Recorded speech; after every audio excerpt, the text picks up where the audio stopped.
Seja muito bem-vinda, muito bem-vindo a mais uma edição do Papo com Ela. Eu sou Michele Figueiredo e no programa de hoje a gente vai discutir a sobrecarga que mães, principalmente atípicas, sofrem depois que os companheiros abandonam elas e as crianças em razão das dificuldades.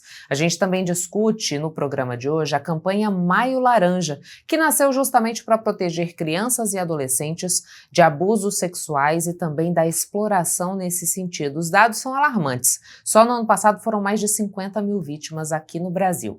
Nas reportagens você confere a trajetória do artista visual Jean Siqueira, mais conhecido como Sique, que é notabilizado em razão do muralismo através do grafite que ele realiza aqui em Mato Grosso e também no nosso país. A gente fala também sobre os casos de meningite que estão sendo registrados aqui no nosso estado e como é preciso se precaver nesse sentido. E 2026 é ano de Copa do Mundo e a economia já começa a se movimentar através dos colecionadores e os álbuns de figurinhas. É sobre isso que a gente fala também aqui no Papo com Ela. Então fica o meu convite, pega aí o teu café e vem conferir tudo que a gente preparou para você no dia de hoje. No Brasil, cerca de 78% dos pais abandonam mães de crianças com deficiência antes dos filhos completarem 5 anos de idade, segundo dados do Instituto Baresi. Uma realidade que escancara a sobrecarga emocional, financeira e afetiva enfrentada por milhares de mulheres que passam a criar os filhos sozinhas. E em meio a esse debate, uma decisão recente do Superior Tribunal de Justiça autorizou a retirada do sobrenome paterno em um caso de abandono afetivo, reconhecendo que vínculo biológico não substitui presença, cuidado e afeto. Sobre as marcas emocionais deixadas pela ausência paterna e os impactos dessa realidade na vida das mães e dos filhos, a gente conversa agora com a psicóloga Isabel Leite. Isabel, muito obrigada por aceitar o nosso convite, para a gente falar desse assunto que é delicado, aproveitando o mês de maio, mês que a gente celebra a maternidade, né? O desafio dessas mães, principalmente mães atípicas, que se veem abandonadas pelos seus companheiros, né? O que isso significa para essa mulher e também para essa criança? Chega a ser assustador, assim, quando a gente vê os índices, né? O quanto isso é comum na nossa realidade. E eu vejo o quanto isso é significativo no sentido, por exemplo, da mãe. Ela precisa de suporte, né? Ela precisa de ter uma rede de apoio. E o pai ali, ele tem o seu papel importante como parceiro, né? Que é o que se busca, o ideal, como parceiro, né? Alguém que participa da vida do filho, como qualquer outro filho, né? Mas, querendo ou não, para ela se vê ali sozinha, na grande parte da sua trajetória ali com os seus filhos, né? Ela se vê sozinha, ela se vê sobrecarregada, né? Ela tem que assumir uma responsabilidade que vai além, e muitas das vezes uma força que precisa buscar aonde não tem para conseguir se manter, para conseguir ajudar o próprio filho, para conseguir seguir a vida em frente, né? E quando a gente pensa no desenvolvimento da criança, né, qual é o prejuízo de não se ter essa figura paterna presente? Para acompanhar o desenvolvimento, para dividir o cuidado, né, para ser esse porto seguro que se busca quando a gente é criança? O prejuízo é sistêmico, né? Afeta todas as áreas da vida da criança. Começa pela base também, né? Principalmente para a sobrevivência. Afeta o financeiro, né? Porque nem todo pai que abandona, a não ser quando leva uma pressão da justiça, né? Que aí brigam por conta das questões financeiras, de pensão e tudo mais, mas isso acaba sendo afetado.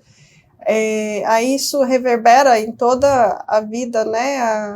A rotina, o dia a dia, né? Os custos para se manter ali a casa e a criança, né? Que precisa de muitos cuidados, inclusive, precisa de terapia, precisa de ir para a escola, precisa de um apoio, de um profissional, dependendo do nível de comprometimento em algum ambiente, precisa de medicação, criança como qualquer outra fica doente, precisa de roupas, de alimento, né? Vai afetando de forma geral mesmo, na questão do desenvolvimento comportamental e emocional, por exemplo, né? Uma criança, ela precisa, muitas das vezes, de um modelo parental, fazendo os seus papéis ali entre afeto, entre parceria, entre limites, por exemplo, e o pai, muitas das vezes, ele é importante dentro dessa relação familiar, como modelo de alguém que, numa hora que precisa de uma postura mais firme, né, que tem um posicionamento um pouco mais imponente,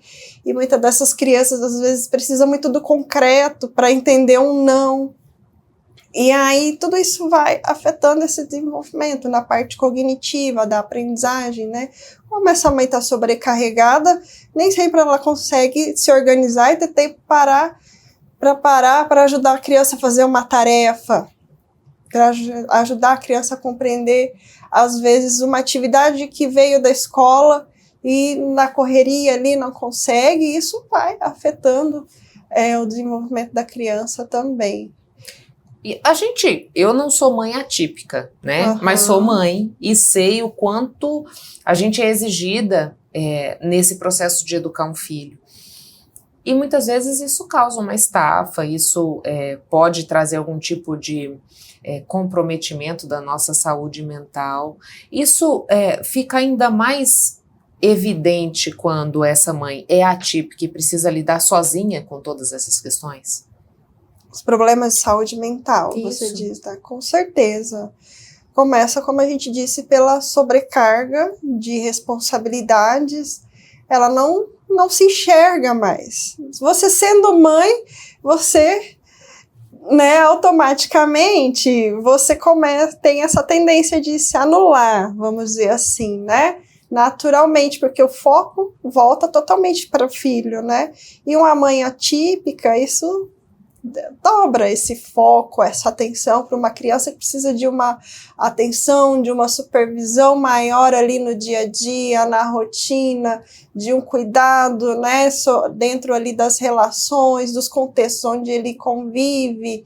E então vai afetando, porque ela não consegue se enxergar mais, ela não consegue ter tempo, um mínimo de tempo ali para ela se cuidar, para ela poder relaxar, né, poder descansar de fato, porque é 24 horas por conta dessa criança, por conta de toda uma sistemática que precisa ser acompanhada, né, às vezes não pode deixar a criança muito tempo brincando com um amiguinho, com alguém da família, porque querendo ou não, uma vez ou outra, a criança pode apresentar um comportamento indesejado e a mãe tem que estar ali sempre por perto, supervisionando, né, ajudando o filho em todo momento. E agora, quando a gente pensa na conduta desses pais, né, por que ainda se normaliza a possibilidade de abandono de um filho? Né? Seja em qual situação for, a gente está dizendo que isso acontece com mais frequência quando você tem algum tipo de atipicidade, né? Ou essa criança é neurodivergente, ou ela tem alguma deficiência física, ou ela tem alguma deficiência mental, enfim. Uhum. Por que ainda se normaliza esse tipo de conduta, Isabel? É muito de como a gente se forma como sociedade? Eu vejo muito pela cultura mesmo, né? A cultura, vamos dizer assim, machista. E não sei te dizer, assim, de fato, com dados e evidências, se existe, para além dessa cultura, talvez, a própria formação dessas famílias, desses homens. Eu acredito que, querendo ou não, também para um lado, até pouco tempo atrás, não se falava muito sobre esse tema, né, sobre lidar com filhos atípicos.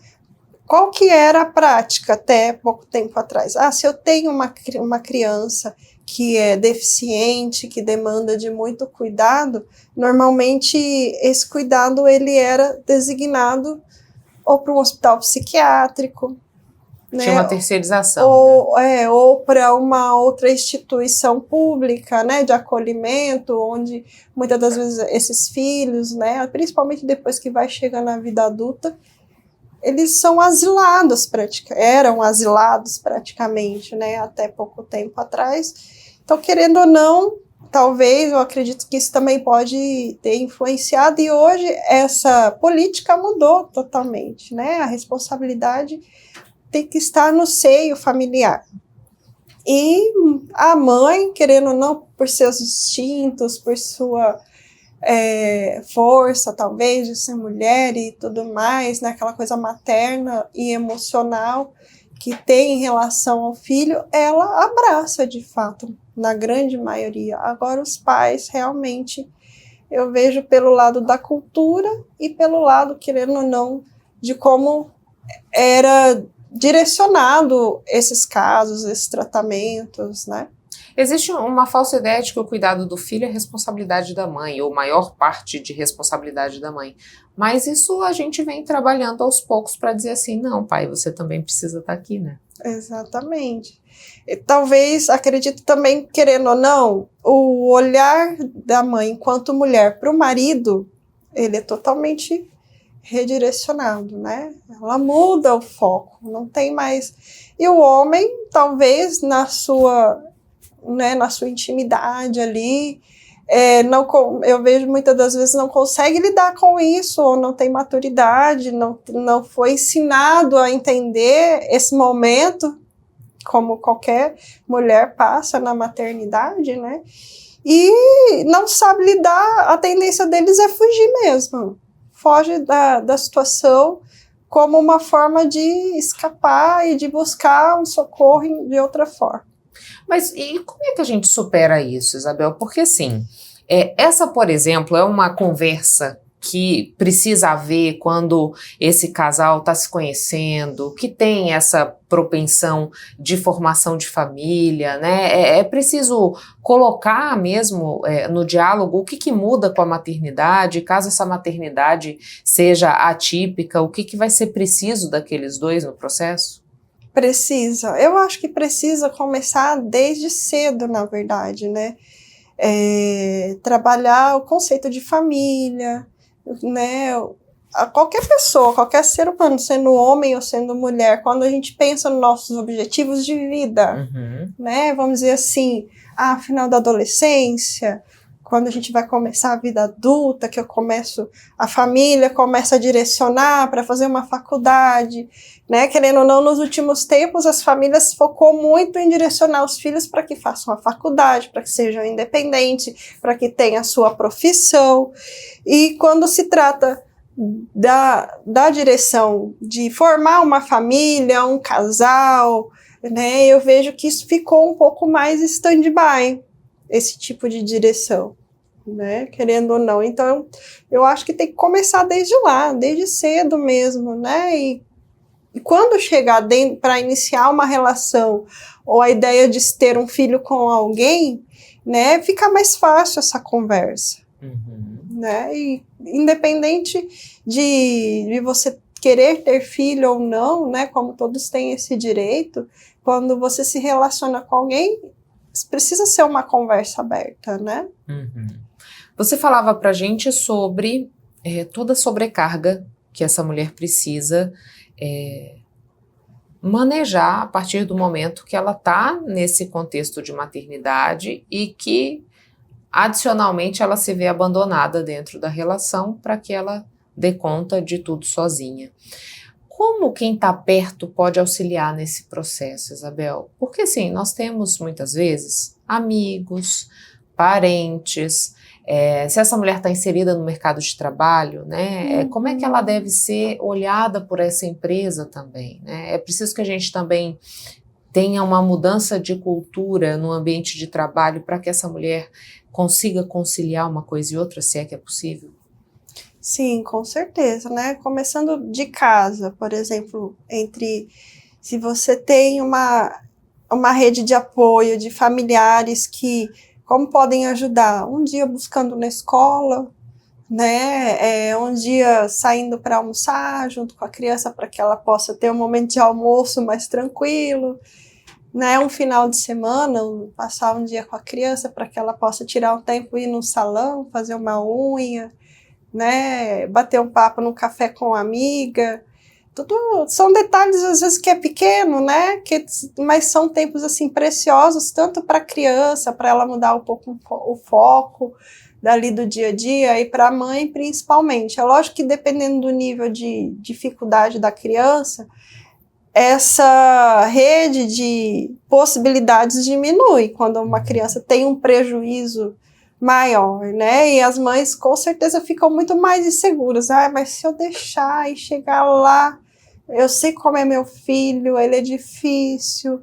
Enfim, né? Mas a mãe também precisa ser trabalhada muitas das vezes nesse sentido, para que ela tenha um pouquinho mais de confiança, e não é fácil, que eu conheço assim, casos, experiências de bem perto mesmo, amigas próximas, que passou por uma luta assim, de terapia, ter que aceitar, deixar o filho, que não é fácil, né? Passar um tempo com alguém para que ela possa ir trabalhar, para que ela possa tirar um tempo, vou numa loja comprar uma roupa para mim, né? Agora, no ambiente de trabalho também, embora seja delicado, mas quanto mais possibilidade de políticas internas, né, de flexibilidade, de talvez pensar um pouco mais na carga horária, não necessariamente ter que reduzir, mas uma carga horária mais flexível, onde eu possa, por exemplo, compensar de alguma outra forma em um outro dia, né? Porque determinado horário é importante para que eu esteja com meu filho, por exemplo, se eu tenho que ajudar ele na adaptação para começar numa escola. Nesse momento é muito importante. A mãe precisa estar lá junto, dentro. Se o meu filho vai estudar no início vai para a escola à tarde, eu preciso estar lá no início da tarde, ou até passar uma tarde inteira com ele nos primeiros dias de aula, até que ele se adapte a esse ambiente, né? A questão de ter que levar para as terapias, consultas médicas, né? Também é bem delicado. A gente sabe que existem empresas que são mais acolhedoras, e tem empresas que limitam totalmente, né, o número de atestado que você pode apresentar. Tem empresas que é para acompanhar filho, não leva em consideração. Mas é importante essa política eu vejo começando por essa possibilidade de flexibilidade e negociação dentro ali, para que a mãe também consiga, né, estar junto com o seu filho, mas também ao mesmo tempo poder entregar o que ela precisa entregar no trabalho, né? E garantir esse sustento, essa autonomia financeira, né? Que é importante. Ela precisa, isso é muito importante. Você falou desses pequenos momentos, né? Para que essa mulher possa tomar um café com uma amiga, para que ela possa ir ao salão, para que ela possa comprar uma roupa, para que ela possa almoçar com aquela atenção total no momento que ela está vivenciando. Como é que esses pequenos momentos ajudam essa mulher? Eu penso principalmente em relação à autoestima, né? Para que ela consiga se enxergar um pouquinho, para que ela consiga parar e pensar em si, né? Ali naquele momento, talvez olhar para algo que há muito tempo ela não teve esse tempo para olhar para o meu cabelo, olhar para os meus sentimentos, para algum objetivo que eu não consegui parar para planejar, né, um objetivo de vida, de várias formas, né, mas pensando principalmente na saúde mental e nessa autoestima é muito importante. Até porque, se a gente for pensar, né, Isabel, a mulher, quando ela pensa em maternidade, ela idealiza uma situação. Quando ela pensa num casamento ou numa relação, ela idealiza uma situação. Quando ela se vê mãe atípica, não tenho dúvida que é um luto que ela vivencia, né? E quando ela se vê mãe atípica, abandonada por aquele companheiro, é um outro luto que ela também vivencia. Então é todo um processo para que ela também assimile aquela situação e possa pensar daqui para frente nesse novo contexto que ela vivencia, não? Exatamente. Ela tem que, como se diz, vou dizer assim, tem que fazer uma superação forçada, vamos dizer assim, desse luto, né? Porque ela não tem tempo. Não tem tempo sequer, eu acho, para viver esse luto de, como você falou, né? Um primeiro, aceitação, e um segundo, quando ocorre esse abandono paterno, né? Porque ela tem que se adaptar e fazer a vida acontecer. Ela e o filho ali, né? É como você falou, muitas das vezes o pai também idealiza, sim, vamos ter um filho, idealiza, faz planos, tanto ele quanto a mãe, né? Faz planos, sonhos e projetos para o filho e de repente tudo muda, né? Não é como eu imaginei, como eu sonhei. A tendência do pai, muitas das vezes, quando ocorre o abandono, é para não sabe lidar e ele foge da realidade, né? E a mãe, ela se vê ali, ela, querendo ou não, dentro da realidade, ela acaba se forçando mesmo a ter que se adaptar, se reinventar e conseguir seguir com a vida dela ali, com o filho. A gente vê agora, por exemplo, o abandono afetivo sendo considerado uma infração, né? Esses filhos podem acionar esses pais pelo abandono.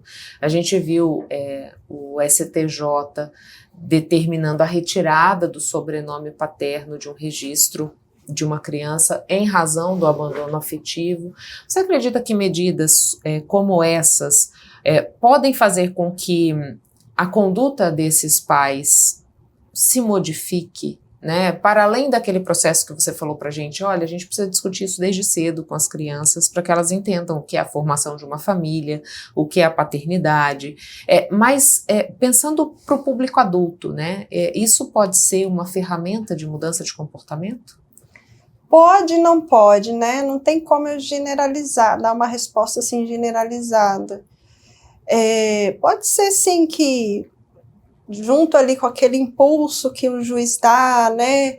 Querendo ou não, por exemplo, não, você tem que pegar seu filho 2 vezes na semana lá na escola e deixar ele em casa, nem que você fique só uma vez por semana e você tem que ajudar financeiramente e determina lá o valor X, né? Assim, quando esse pai tem uma rede por detrás que, querendo ou não aprova a conduta dele com o filho, né? Ele tem uma mãe, tem uma irmã, tem um amigo ali próximo que conversa com ele, que orienta, que tenta ajudar, eu vejo que existe uma possibilidade de, sim, uma tentativa de melhorar essa conduta, né? Tem casos que eu vejo que é possível. Mas tem casos que, infelizmente, né, às vezes acaba sendo até um risco. Para a criança. Para a criança, especialmente. Se eu rejeito, eu como pai, eu rejeito, eu realmente não quero me envolver, né? E, por um lado, forçando uma determinada situação, principalmente quando se trata de guarda compartilhada, né? Passar um de outro lá.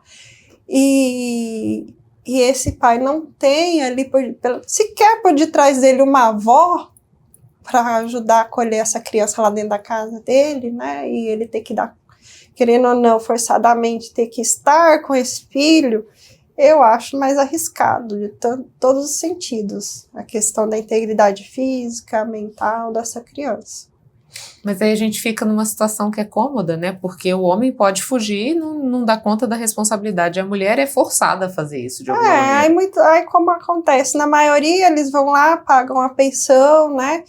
E aí a mãe também, por querer proteger o filho, não força, porque sabe que, querendo ou não, um problema pode acontecer, ela não força, e aí vai lidando e contornando com tudo isso.